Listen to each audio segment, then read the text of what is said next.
Hello class 10th student. ये हम लोग के पास आपके साइंस का आपके साइंस पेपर का एक पीवाईक्यू है। 2024 का ये पीवाईक्यू है। ठीक है। ये 2024 का हमने ऑलरेडी तीन अलग अलग पीवाईक्यू कर रखे हैं। ठीक है। ये पार्ट 4 होगा। तो चलिए हम इसे शुरू करते हैं। इसमें हम लोग जैसे कि हमने आपसे बात कर चुके हैं, इसमें हम लोग टोटल 20 MCQ क्वेश्चन को देखेंगे।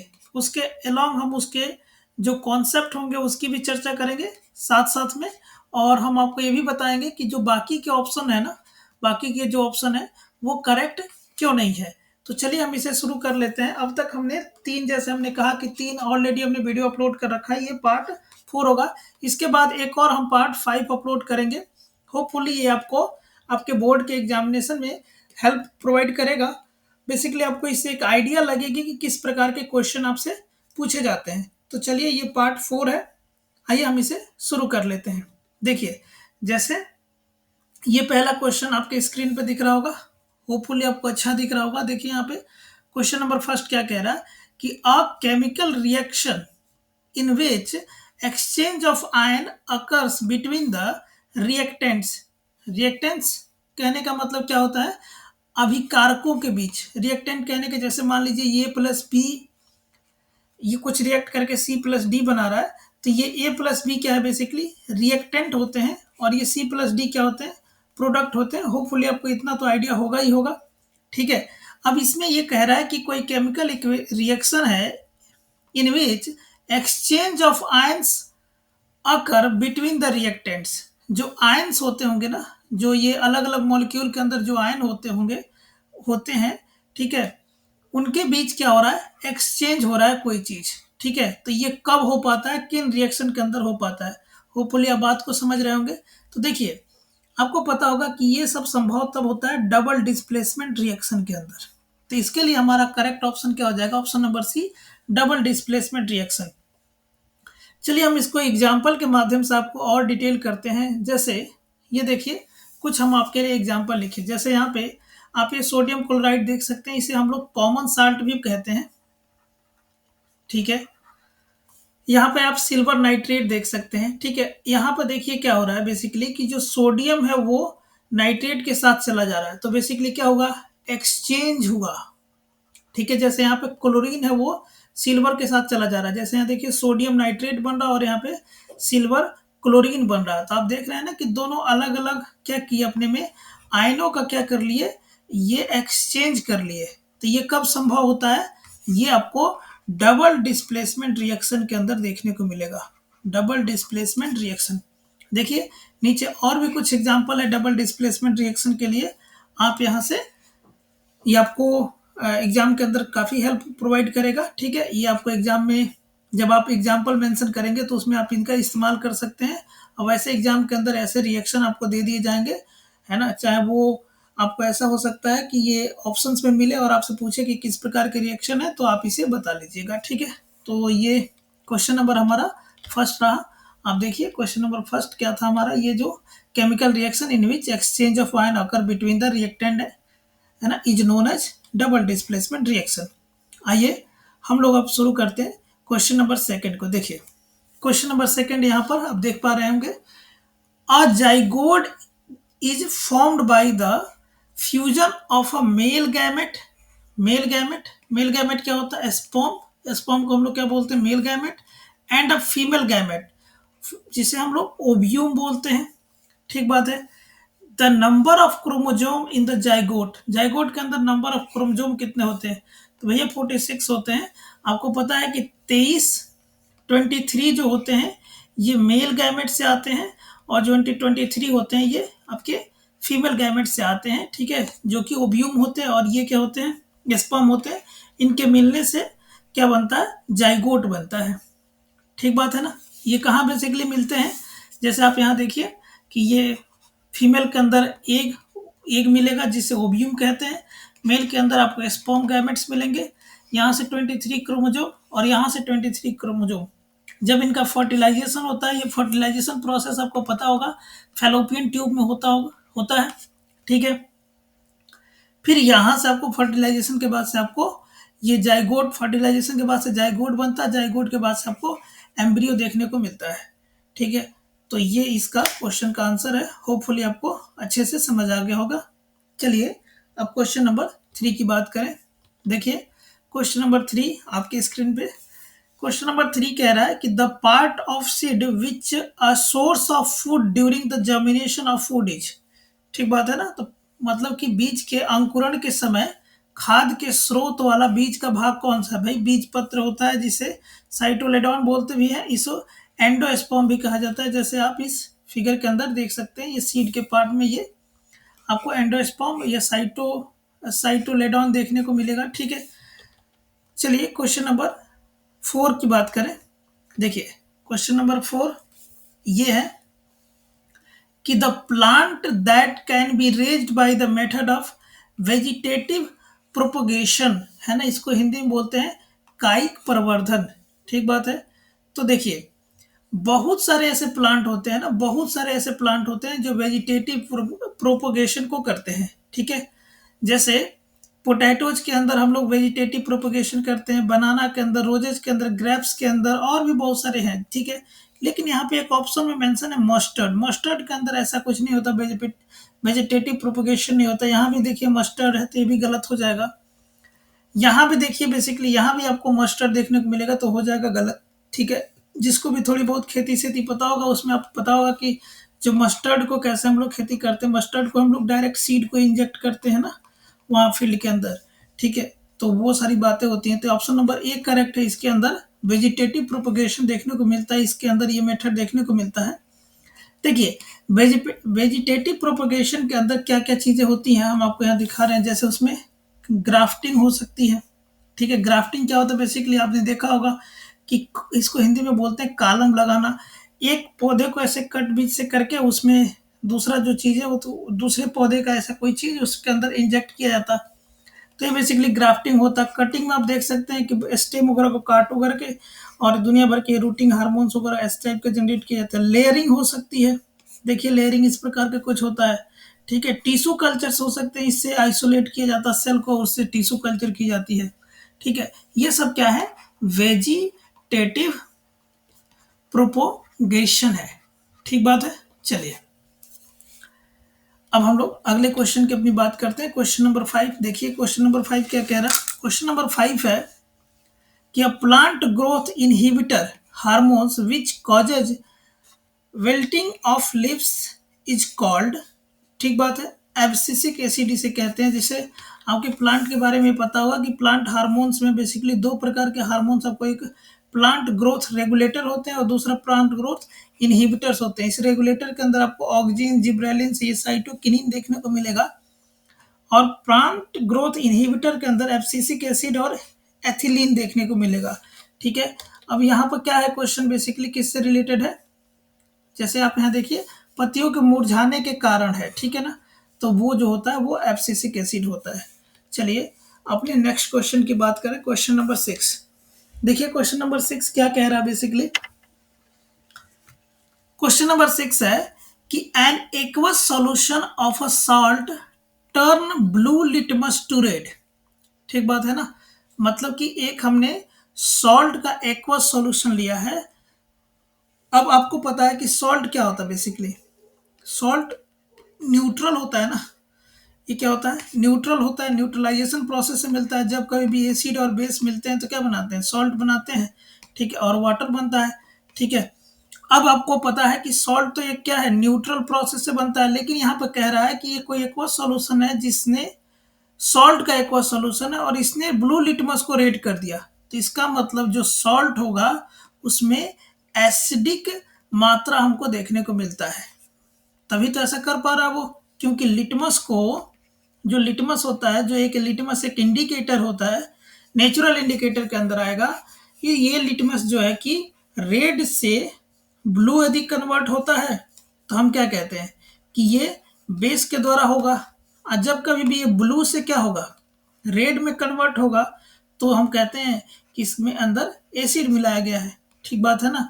अब ये देखिए ब्लू को रेड कर दे रहा है, मतलब ये जो सॉल्ट है ना, इसके अंदर हाई कंसंट्रेशन ऑफ क्या है? हाई कंसंट्रेशन ऑफ आपको एसिड देखने को मिलेगा, तभी ये ऐसा कर पा रहा है। ठीक बात है ना।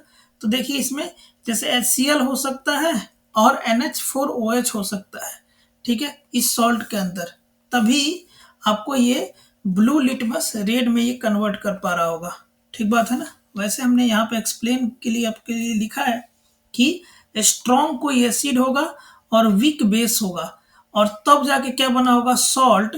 इस सॉल्ट में एसिडिक प्रॉपर्टीज आपको देखने को मिलेगी, और इसी एसिडिक प्रॉपर्टीज के चलते वो क्या कर रहा होगा कि ब्लू लिटमस को किस में कन्वर्ट कर दे रहा होगा, ब्लू लिटमस को आपको रेड में ये कन्वर्ट कर दे रहा होगा। ठीक है, तो जैसे हाइड्रोक्लोरिक एसिड क्या है, स्ट्रॉन्ग एसिड है, और यहाँ पे अमोनियम हाइड्रोक्साइड NH4OH ये क्या है, बेसिकली एक वीक बेस देखने को आपको मिलेगा। ठीक बात है। यहाँ भी एक्सप्लेनेशन के अंदर हमने बहुत सारी चीजें आपके लिए लिखा है कि when a salt form from a strong acid and weak base the resulting solution tends to acidic होगा। सॉल्ट जो होगा वो एसिडिक आपको थोड़ा नेचर का देखने को मिलेगा। ठीक बात है ना, कोई दिक्कत नहीं है। आइए हम अब अपने नेक्स्ट क्वेश्चन पे चलते हैं। देखिए क्वेश्चन नंबर 7 को देखिए। क्वेश्चन नंबर 7 क्या बातें कर रहा कि 4 अलग अलग बीकर्स हैं, ठीक बात है ना, उसमें हमने ग्लूकोज डाला है, अल्कोहल डाला है। एक बीकर के अंदर क्या है, ग्लूकोज है, दूसरे बीकर में आपको अल्कोहल देखने को, तीसरे में हाइड्रोक्लोरिक एसिड है, और चौथे में सल्फ्यूरिक एसिड है। ठीक बात है ना, कोई दिक्कत नहीं है। ग्लूकोज का फॉर्मूला क्या है, C6H12O6। ठीक है, अल्कोहल का बेसिकली जिसमें OH ग्रुप होता है, जैसे C2H5OH है ना। आप इसका नाम बताइए कमेंट सेक्शन में। देखिए यहाँ पर, उसके बाद से यहाँ पर हाइड्रोक्लोरिक एसिड HCl है, और अगला जो है H2SO4 है, सल्फ्यूरिक एसिड है। क्वेश्चन क्या कह रहा है, क्वेश्चन ये कह रहा कि 4 separate beaker are connected one by one in electric circuit with bulb. अच्छा, हमने 4 अलग अलग बीकर लिए और चारों में हमने इनके सॉल्यूशन डाल दिए, और इनको हमने बारी बारी से इनको हमने क्या किया, इलेक्ट्रिक बल्ब के साथ क्या किया, कनेक्ट किया, इलेक्ट्रिक जिसमें पास हो रही है। ठीक बात है। अच्छा, the solution in which the bulb will glow when current is pass. अगर करंट इसमें हम पास करें तो किस सॉल्यूशन के अंदर बल्ब जो है कि वो जल जाएगा। ठीक बात है ना। तो जिसमें आपको हाइड्रोक्लोरिक एसिड और सल्फ्यूरिक एसिड देखने को मिलेगा उसमें ये जल जाएगा। ऐसा क्यों होगा, क्योंकि देखिए कि जो हाइड्रोक्लोरिक होता है और जो सल्फ्यूरिक एसिड होता है HCl और जो H2SO4 होता है, वो जो होता है कि इसके अंदर आपको इलेक्ट्रोलाइट्स देखने को मिलेंगे, जो कि इलेक्ट्रिसिटी को क्या करते हैं, कंडक्ट करते हैं। ठीक बात है ना। वैसे ग्लूकोज और अल्कोहल के सॉल्यूशन के अंदर आपको नॉन इलेक्ट्रोलाइट्स होंगे, जिसके वजह से ये इलेक्ट्रिसिटी को कंडक्ट नहीं करेगा, और इस तरह से इसमें बल्ब नहीं ग्लो करेगा। लेकिन इनके अंदर बल्ब जो है वो क्या कर जाएगा, ग्लो कर जाएगा। ठीक बात है। चलिए अगले क्वेश्चन पे चलते हैं अपने। क्वेश्चन नंबर 8 को देखिए। The metals which are found in the both free state as well as combined state।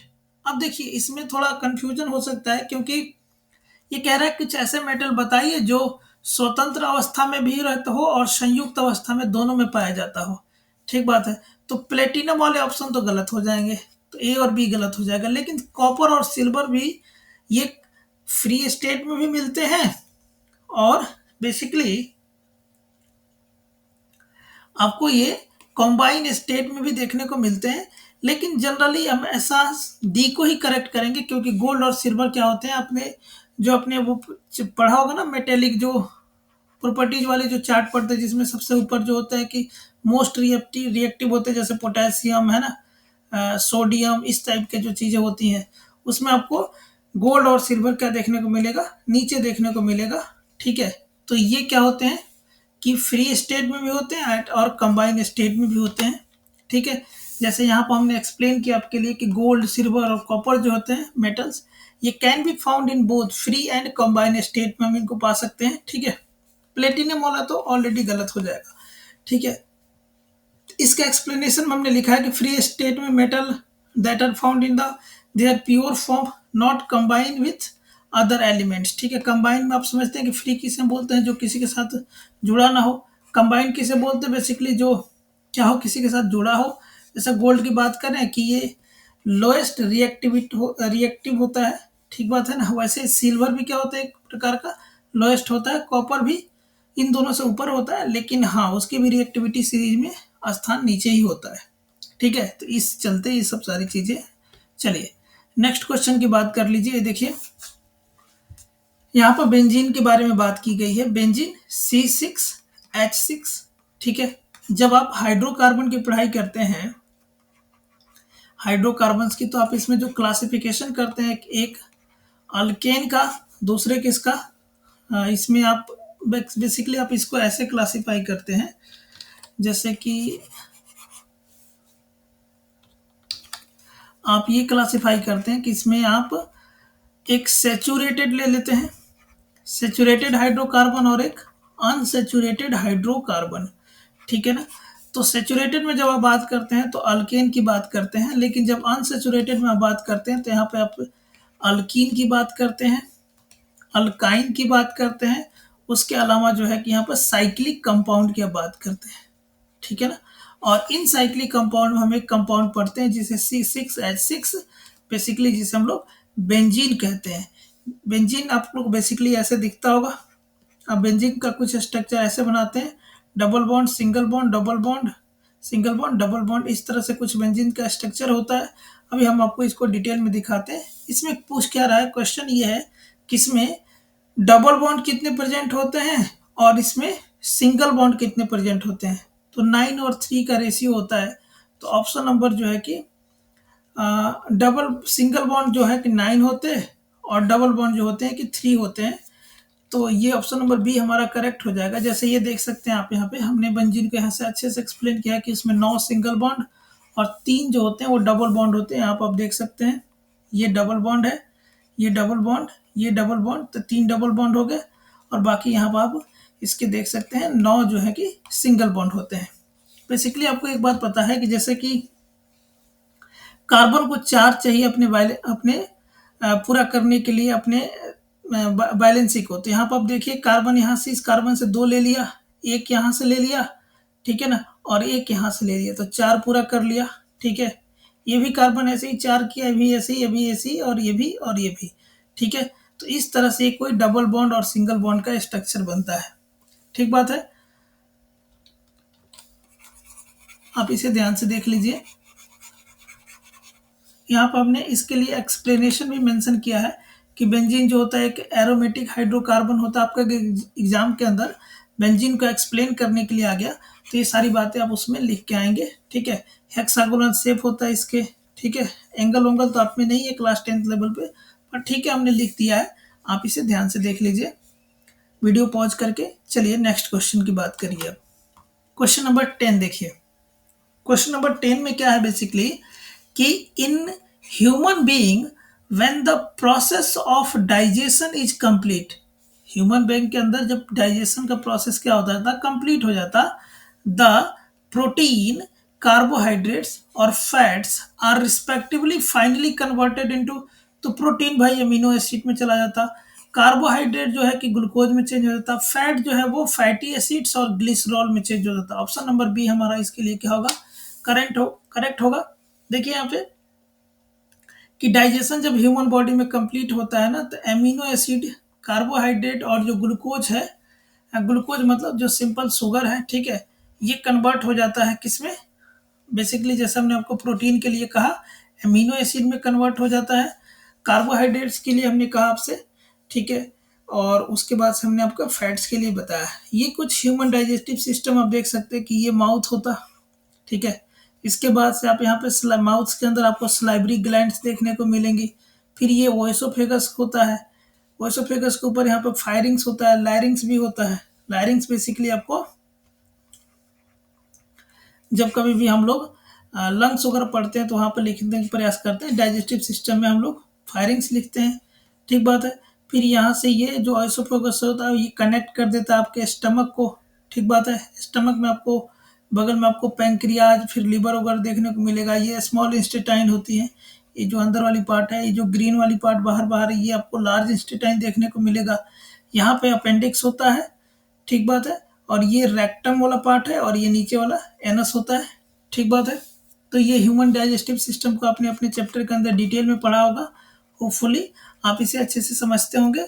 आप यहाँ से इस क्वेश्चन को सॉल्व कर सकते हैं। चलिए नेक्स्ट क्वेश्चन देख लीजिए। सम वेस्ट्स आर गिवन बिलो।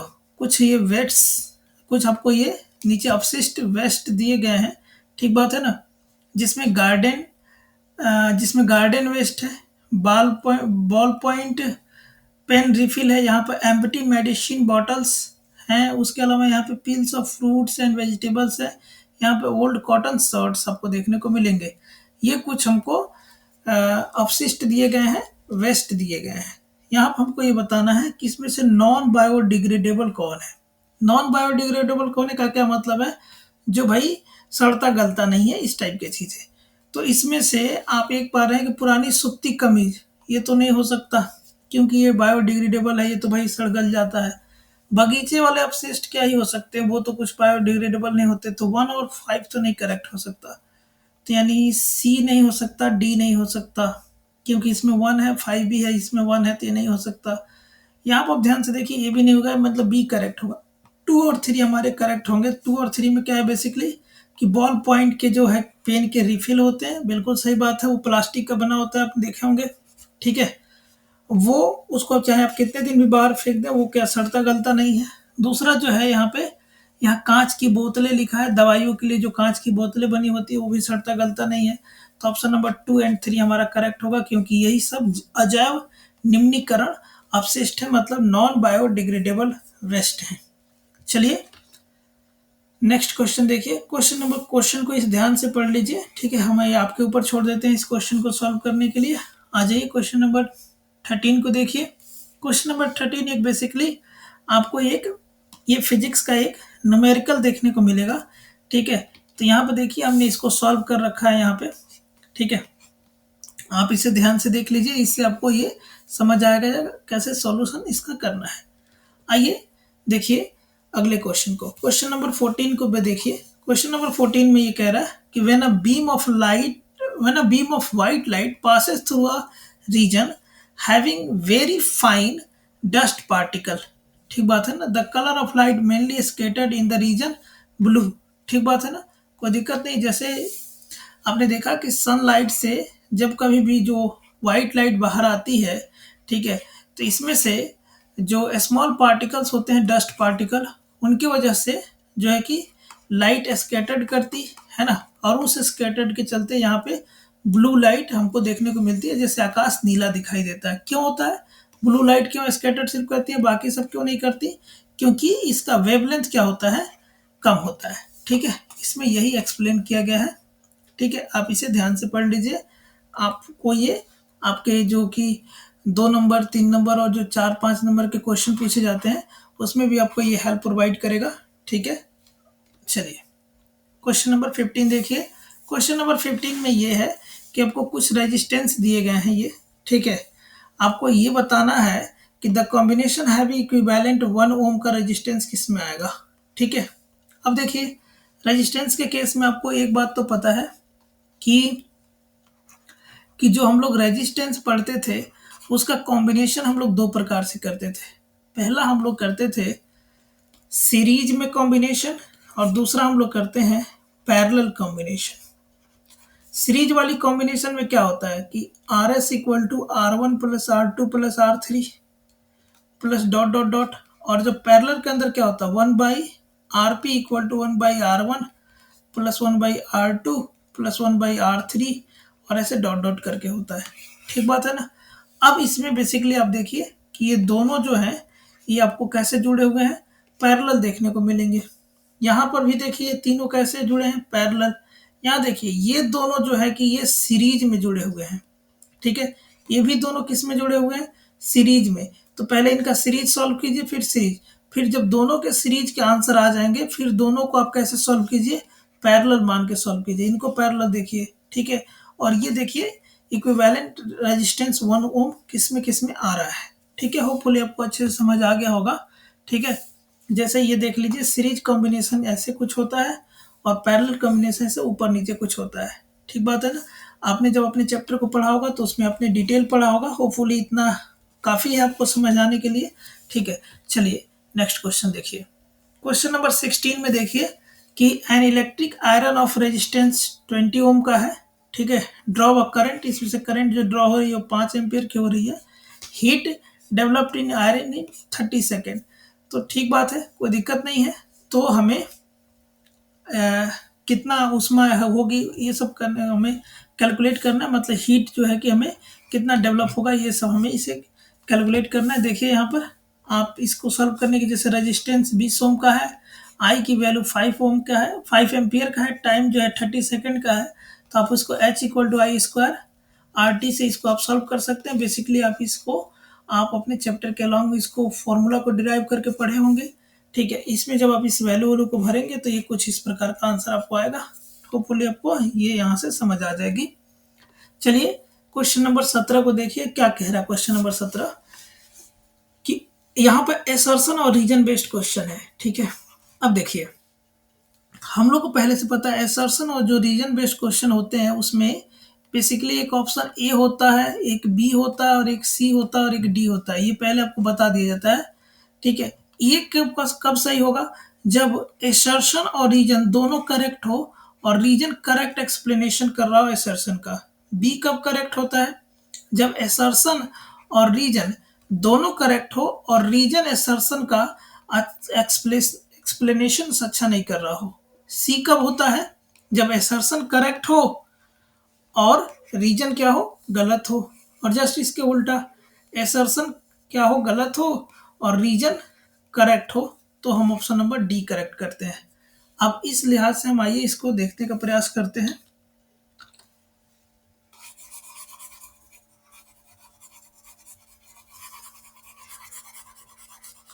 देखिए अब जब हम इस क्वेश्चन को देखें तो oxygen is essential for all the aerobic form of life. बिल्कुल सही बात है भाई, एरोबिक फॉर्म ऑफ लाइफ के लिए जो ऑक्सीजन है वो सबके लिए जरूरी है भाई।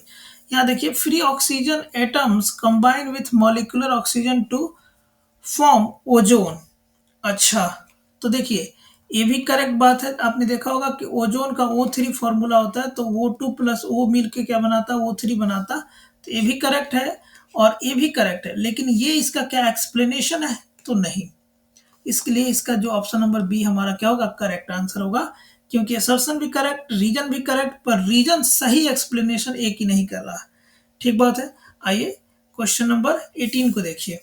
Most of the plant close their stomata at night. सही बात है, ज्यादातर प्लांट अपने स्टोमेटा को क्या कर लेते हैं, क्लोज कर लेते हैं रात के समय।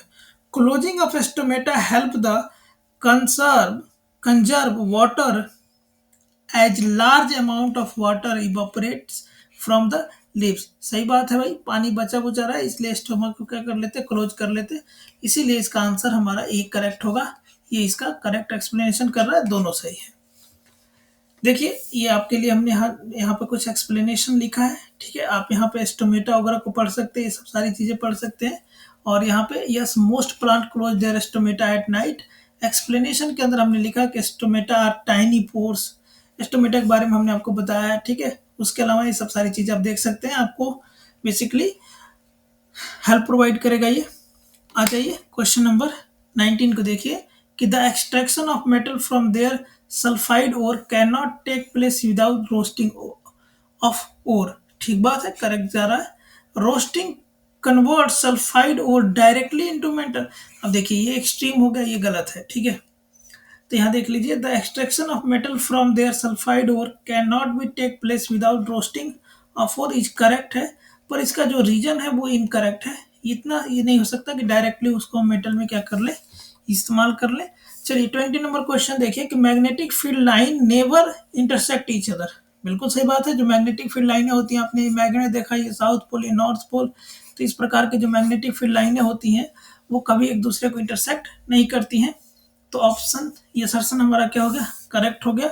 अब यहाँ रीजन को देखिए, if they intersect then at the point of intersection the compass needle would point toward two directions which is not possible. बिल्कुल सही बात है। ठीक है, कि अगर ये लाइनें एक दूसरे को इंटरसेक्ट कर जाती तो नीडल जो है वो कई सारे डायरेक्शन में ऐसे घूमता है जो कि पॉसिबल नहीं है, नीडल तो एक ही डायरेक्शन में होता है। ठीक है, तो ये जो रीजन है इसका करेक्ट एक्सप्लेनेशन कर रहा है, इसलिए इसका आंसर जो है हमारा ए हो जाएगा। यहाँ पर देखिए हमने एक लिख दिया आपके लिए, ठीक है, कि मैग्नेटिक फील्ड जो है कि कभी एक दूसरे को इंटरसेक्ट नहीं कर सकती, और इसका एक्सप्लेनेशन हमने यहाँ पे किया है। ये कुछ आप देख सकते हैं कि ये मैग्नेट का ये नॉर्थ पोल है, और यहाँ पे ये कुछ साउथ पोल है, ठीक है, और ये मैग्नेटिक फील्ड इसकी लाइन है, देखिए कभी कोई भी एक दूसरे को इंटरसेक्ट नहीं कर रही है। चलिए, तो थैंक यू, हमने आपको टोटल 20 क्वेश्चंस कराए। ठीक है, हमने थोड़ा फास्ट किया, ठीक है, क्योंकि वीडियो थोड़ी बड़ी हो जाती, ठीक है, और हमने इसमें केवल एमसीक्यू क्वेश्चन को देखे हैं। आपको अगर कोई क्वेरी है तो आप कमेंट कर सकते हैं।